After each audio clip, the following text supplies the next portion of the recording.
जहां एक तरफ कटिहार की बेटी रानी ने 67वीं बीपीएससी परीक्षा में 97वां रैंक लाकर कटिहार जिले का नाम रोशन कर दिया है। कटिहार की बेटी ने एक बार फिर कमाल कर दिया है। जी, कटिहार की बिटिया रानी ने एक बार फिर कमाल कर दिया है। बीपीएससी की परीक्षा में 97वां रैंक लाकर जिले का नाम रोशन किया है। कैसी रही तैयारी? चलिए, हमारे साथ हैं कटिहार की बेटी रानी। पहले तैयारी कैसे की आपने? जी, मैंने घर से ही की है और शुरुआती दौर में मैंने यूट्यूब से पढ़ाई की।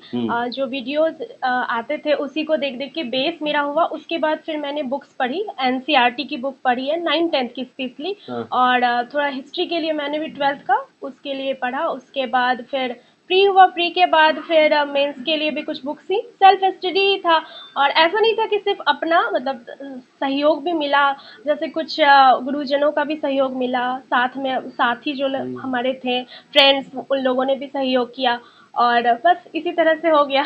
समाज में एक परसेप्शन बना हुआ है कि बीपीएससी या यूपीएससी जैसी परीक्षा के लिए हायर एजुकेशन के लिए बाहर जाना पड़ता है। सच है ये? नहीं, ऐसा तो मैं अगर अपने ही मामले में देखूँ तो मैं कोई बाहर नहीं गई थी। हाँ, मैंने पटना से पहले पढ़ाई की थी, लेकिन जब से मैंने प्रशासनिक की पढ़ाई की वो स्पेशली मैं घर में ही रह के की। और मुझे अच्छा लगता है घर में कि इमोशनली भी सब सपोर्ट करते हैं, खाने पीने का भी कोई झंझट नहीं होता है, आराम से पढ़ती हूँ, फिर मम्मी पापा सब ख्याल रखते हैं और मुझे बहुत अच्छा भी लगता है घर में रह के पढ़ना। मैंने यूट्यूब सहारा बना और बाकी यूट्यूब, फिर बुक्स, टेक्स्ट बुक, एनसीईआरटी की बुक्स, यही सब। टीचर्स वगैरह यहाँ कोचिंग वगैरह नहीं नहीं, करती थी? कटिहार में मैंने कोई कोचिंग नहीं ली और पटना में भी मैंने कोई कोचिंग नहीं ली। लेकिन हाँ, कुछ एंथ्रोपोलॉजी के लिए एक सर से मतलब गाइडेंस उनका रहा, प्रदीप सर का। और बस यही सब। अच्छी जर्नी कैसी रही? अब चूंकि पोस्ट मिल गया है, रिलैक्स जी फील हो जी। रहा है अभी? देखिए, अब जितना खूबसूरत मंजिल है तो रास्ता तो कठिन होगा ही। जी। तो मेहनत, कड़ी लगन, पापा मम्मी का प्रोत्साहन और मैं जुनूनी थी कि हाँ मुझे करना है। पापा का सपना था और मेरा भी ये कब सपना बन गया पता नहीं चला। तो इसलिए मैंने ठान लिया था कि करना है तो करके दिखाना है। 66वीं में भी मेरा फर्स्ट प्रयास था, उसी में पहला प्रयास था। तो मैं इंटरव्यू तक पहुंची पर फाइनल सिलेक्शन मेरा नहीं हो पाया। थोड़ा सा मैं घबरा गई कि नहीं हो पाया। फिर पापा ने बहुत प्रोत्साहित किया कि एक बार में नहीं हुआ तो कोई बात नहीं, आगे फिर बढ़ना है और आगे फिर सर से। स्कूल मेरा मारवाड़ी पाठशाला से था और 10th, उसके बाद 12th मेरा डीएस कॉलेज से ही है। ग्रेजुएशन मेरा केमिस्ट्री में डीएस कॉलेज से है और उसके बाद मैंने बीएड किया Patna university women's training college से। फिर अभी एमएससी मेरा चल रहा है टीएस कॉलेज से ही। तो आप ये कह सकते हैं कि कटिहार में ही लगभग आपने पूरी पढ़ाई की? हाँ, पूरी पढ़ाई मेरी लगभग कटिहार में ही हुई है। कहीं बाहर जाने की जरूरत नहीं, बस पड़ी? बीएड मेरा मतलब गवर्नमेंट कॉलेज मुझे मिल गया था तो मैं पटना यूनिवर्सिटी से की हूँ। बाकी सारी पढ़ाई ये जो युवा है, आज के युवा को क्या कहेंगे आप? बिल्कुल, बस लक्ष्य निर्धारित करना है और रास्ते जो है उस पे चलते जाना है। सहयोगी मिलते जाएंगे, घबराना नहीं कि अकेले ही निकलना पड़ता है, लेकिन साथ भगवान सबके साथ रहते हैं। माता पिता का आशीर्वाद रहना चाहिए। बस अपना तो लगन और मेहनत तो वो तो चाहिए ही चाहिए। उनके पिता हमारे साथ हैं, चलिए उनसे जानते हैं। पेशे से शिक्षक हैं आप और बेटी आज एक नाम रोशन की है। आपका तो नाम रोशन ही हुई, जिले का नाम भी रोशन हो गया साथ में। पहले एहसास कैसा हो रहा है? महसूस बहुत अच्छा लग रहा है। हाँ? बहुत बढ़िया लग आप रहा है। सोचे थे? हाँ, मैंने सोचा था कि मेरी बेटी कुछ करके दिखाएगी। बचपन में पढ़ाई कैसी थी ये रानी? बहुत अच्छी। हैं? बहुत अच्छी शुरुआती दौर से? शुरुआती दौर से। अच्छा, अपने समाज में जहाँ आप रहते हैं, हम रहते हैं, वहाँ एक परसेप्शन बना हुआ है कि बीपीएससी या यूपीएससी या कोई हायर एजुकेशन के लिए कटिहार से बाहर जाइएगा तभी होगा।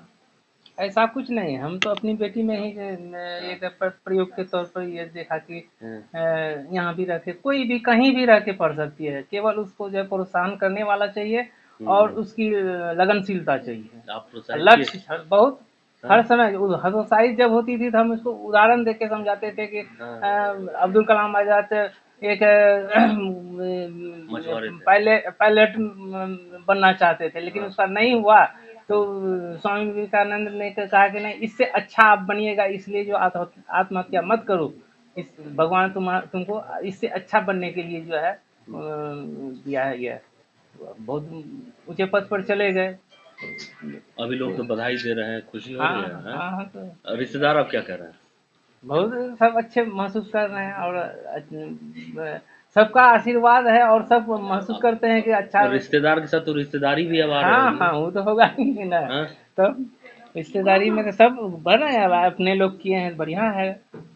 बच्ची की सफलता में क्या क्या इसका खूबी रहा, राज क्या है सफलता का?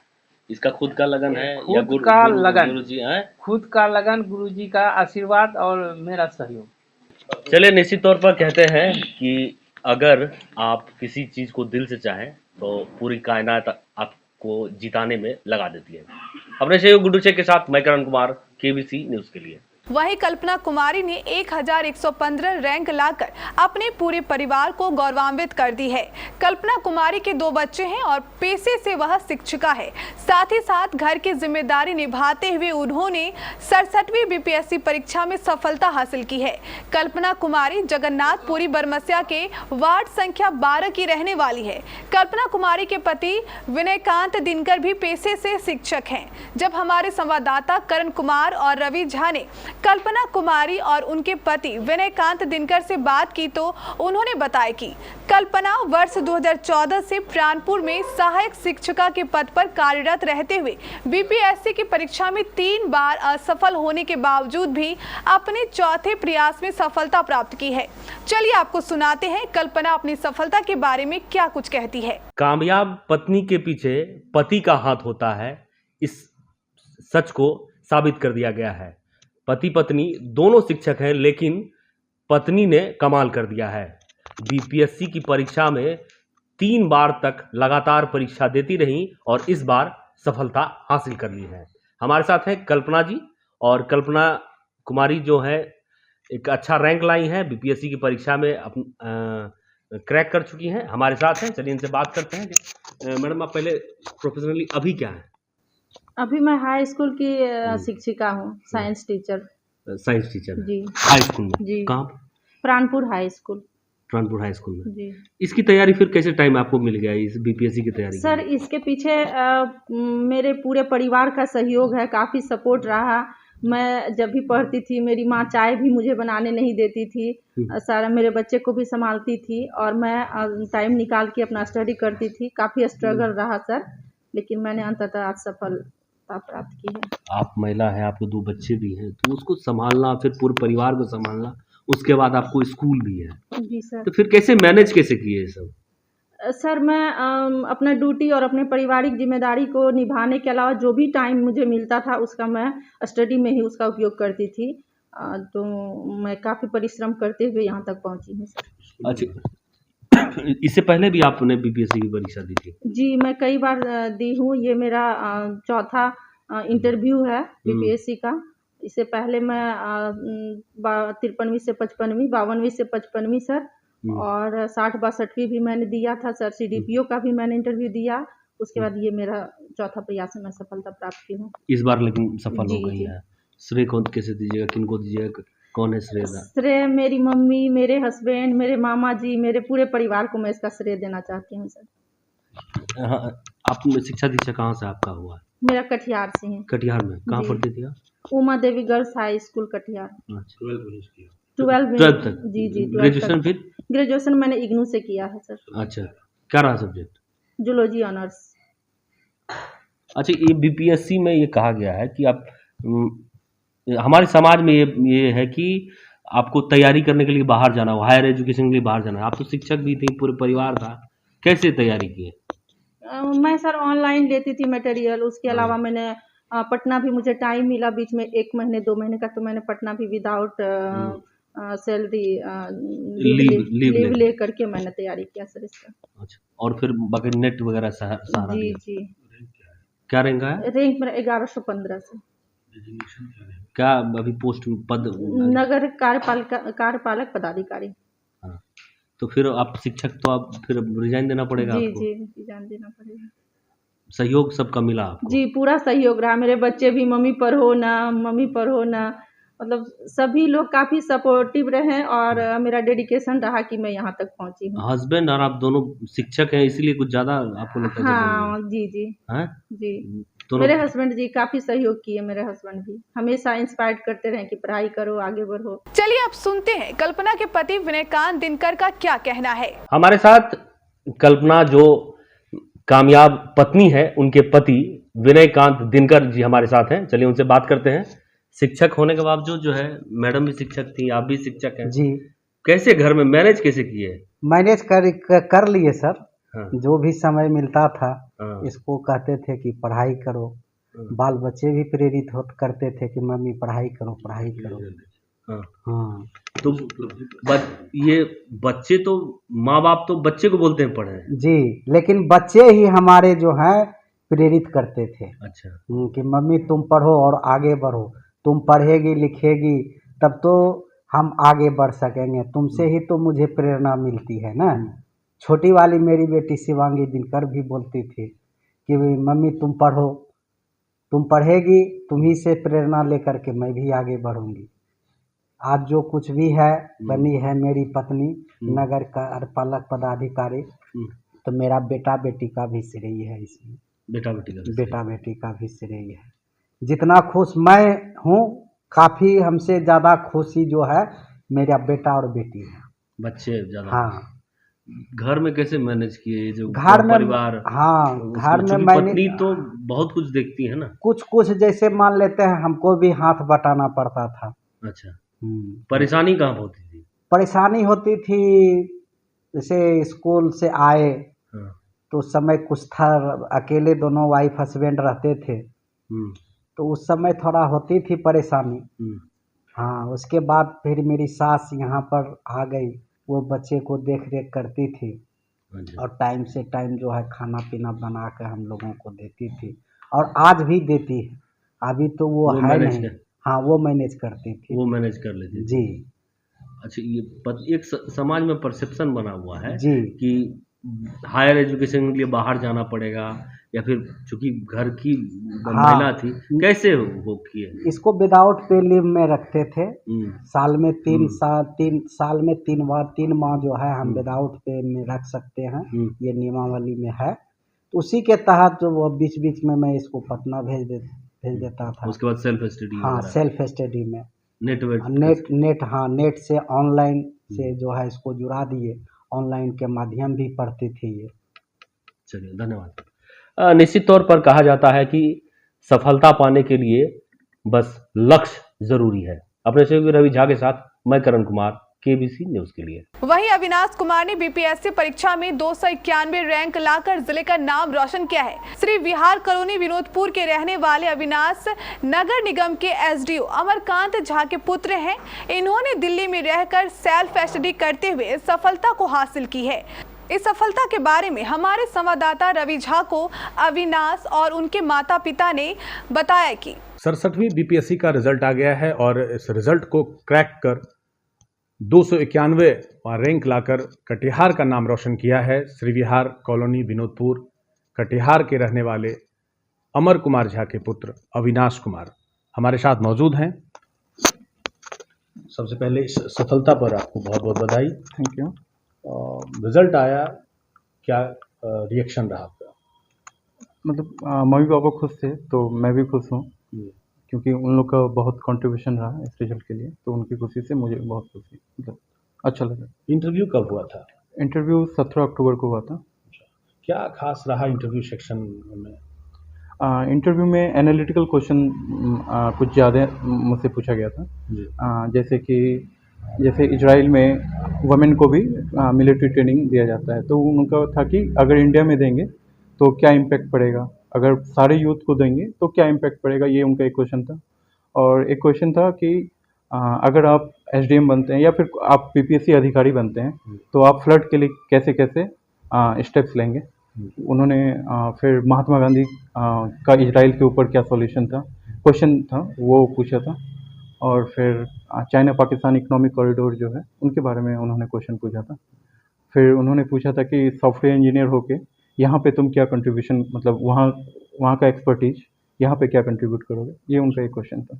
तो प्रिपरेशन के पीछे जो स्ट्रेटेजी थी वो कैसी रही थी, क्या रहा था आपका? सबसे पहले तो प्रिपरेशन के वक्त मेरा कोशिश था कि बेसिक्स जो है उसको स्ट्रॉन्ग किया जाए, ताकि जो भी, क्योंकि क्वेश्चन आते हैं उसमें 70% बेसिक थ्योरी लिखना होता है, बाद बाकी जो करंट एग्जांपल्स वो ऐड करने होते हैं। तो मेरा हमेशा से ये कोशिश था कि जो बेसिक्स बुक्स हैं जो कि पॉलिटी वगैरह हिस्ट्री वगैरह के लिए, वो पढ़ के फिर जो न्यूज़पेपर्स हैं उससे करंट टॉपिक एग्जाम्पल्स उठा के उन दोनों को मिला करके आंसर्स लिखे जाएं। तो मेंस के लिए वो सबसे बेस्ट मुझे लगा कि ऐसे होना चाहिए। अच्छा, स्कूलिंग कहाँ से करी थी पहले? स्कूलिंग क्लास 10 तक मैंने विद्या विहार पूर्णिया से किया था। जी। उसमें रिजल्ट कैसा रहा? उसमें मैंने 96.12 लाया था उस बोर्ड में। जी। कोसी डिवीजन में? हाँ, कोसी, उस समय मैंने कोसी डिवीजन में सेकंड रैंक था मेरा। 12th कहाँ से किया? 12th TPS बोकारो वहाँ से किया था, उसमें मुझे 89% आया। और ग्रेजुएशन? ग्रेजुएशन NIT जमशेदपुर से किया था, कंप्यूटर साइंस एंड इंजीनियरिंग में। मतलब स्टार्ट से ही जो है लगातार इस क्षेत्र में आप मेहनत कर रहे हैं? हाँ, मतलब हमेशा से मेरे मम्मी पापा का गाइडेंस रहा। मेरे फ्रेंड्स ने भी मुझे बहुत सपोर्ट किया, और ख़ासकर जो मेरी रुचि साइंस की तरफ थी या मैथ्स की तरफ, तो ये मेरे घर से ही मुझे मिला था। तो मतलब इस कारण से मैं हमेशा टेक्निकल फील्ड्स में मतलब मेरा रुचि रहा है। ग्रेजुएशन आपने जो है कंप्यूटर साइंस से किया, और फिर जो है यूपीएससी की तैयारी जो है, मतलब क्या लगा कि अचानक कुछ डिफरेंस लगा जो ऑनर्स पेपर था फिर ये? हाँ, जब यूपीएससी की तैयारी करना स्टार्ट किया तो ग्रेजुएशन में मेरा कंप्यूटर साइंस इंजीनियरिंग था। अचानक से सारा arts paper, the technical paper छूट गया था, और सारा कुछ आर्ट्स पेपर। मेरा ऑप्शनल भी political science and international relation था। तो ये सब बहुत थ्योरेटिकल हो जा रहा था। तो शुरुआत में थोड़ा एडजस्ट करने में परेशानी हो रही थी, लेकिन कंटिन्यूस 2-3 महीने के बाद पढ़ने के बाद सब सही हो गया था। और भी हाँ, और जो मेरा छोटा भाई है उसने भी यूपीएससी क्वालिफाई किया हुआ है, और वो अभी असिस्टेंट कमांडेंट है सीआरपीएफ में। तो इंस्पिरेशन उधर से भी कुछ मिला क्या? हाँ, दोनों मतलब हमेशा एक दूसरे को कंट्रीब्यूट करते रहे हैं, तो हमेशा मतलब कन्वर्सेशन हम लोग आपस में बात करते हैं कि क्या अभी का टॉपिक, क्या करंट इवेंट्स वगैरह, इस सब पे हम लोग का डिस्कशन हमेशा से रहता है। एजुकेशन आज की डेट में एक्सपेंसिव हो गया है, तो क्वालिटी एजुकेशन पाने के लिए एक्सपेंस काफ़ी होता है। तो आपको ऐसा नहीं लगा स्टार्ट से ही, चूँकि पापा आपके शुरू से जॉब में रहे हैं, नगर निगम कटिहार में कार्यरत हैं SDO, तो फाइनेंशियल प्रॉब्लम कभी ऐसी नौबत नहीं आई? हाँ, फाइनेंशियल प्रॉब्लम मुझे कभी मतलब अपने मतलब दोनों मेरे मम्मी पापा इस बारे में मुझे हमेशा सपोर्ट करते रहे कि तुम पढ़ते रहो, बाद बाकी हम लोग यहाँ हैंडल कर लेंगे। जब मैं जॉब छोड़ भी रहा था तो मुझे थोड़ा-सा था माइंड में कि फाइनेंशियली मैं शायद डिपेंडेंट होना पड़े, लेकिन मतलब मेरे पापा ने कहा कि तुम आ जाओ, फिर मैं यहाँ हैंडल कर लूँगा सब। तो जैसे कि बीच में कैंपस वगैरह भी हुआ था आपका? हाँ, मैं एज सॉफ्टवेयर इंजीनियर हैदराबाद में ऑप्टम ग्लोबल सॉल्यूशन में काम कर रहा था। और फिर हैदराबाद में जब मैं फिर मैंने डिसाइड किया, मतलब पापा के इंस्पिरेशन के कारण, फिर मैं यूपीएससी की तैयारी के लिए आ गया। सेल्फ स्टडी न्यू दिल्ली में। दिल्ली से? हाँ, दिल्ली से ही। अब आगे क्या? आगे अभी मुझे यूपीएससी का प्रिपरेशन करना है। अभी मैं जाऊंगा, फिर से यूपीएससी की तैयारी करूंगा, और उसमें अच्छा से अच्छा रैंक लाने का मेरा पूरा प्रयास रहेगा। इसमें जो है पोस्ट क्या मिला? अभी मुझे BPRO मिला है रैंक 291 पे। कटिहार के लाल की सफलता पर पूरा कटिहार गौरवान्वित है, और जो है सभी आज काफ़ी खुश हैं। अविनाश के घर पहुंच करके जो है बधाइयों का दौर जारी है। कई लोग हैं। पहले जो है अविनाश के घर में हम मौजूद हैं, और हमारे उनके साथ जो है उनकी माँ है। माँ सबसे ज़्यादा खुश होती हैं अपने बच्चे की सफलता पर। बच्चे की सफलता से बहुत खुश है हम लोग, सब परिवार खुश है, और आगे आशीर्वाद भी है, आगे बढ़ते रहे इसी तरह। दोनों लाल ने सफलता अर्जित करी है, यूपीएससी और बीपीएससी। ये आप लोग और समाज और ऊपर वाले की दुआ का असर है। हम लोग इसके लिए बहुत ही खुशी महसूस कर रहे हैं। तो कटिहार के लाल का कमाल पर पूरा कटिहार गौरवान्वित है। सहयोगी करण के साथ रवि झा, KBC न्यूज। व्यंजनों की अनोखी दुनिया में स्वाद का ऐसा सफर जो कभी न भूल पाएंगे आप। मामास फूड कॉर्नर, जैसा हमारा नाम है वैसा हमारा काम भी।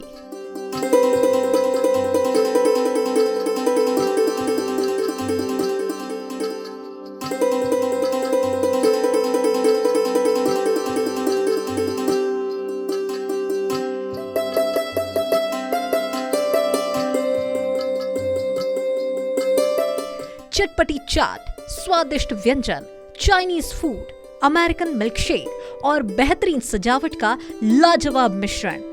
मन होगा खुश और आंखें भी। यहाँ फैमिली भी है और पार्टी भी। Grand opening. Mama's food court आपका स्वागत करता है।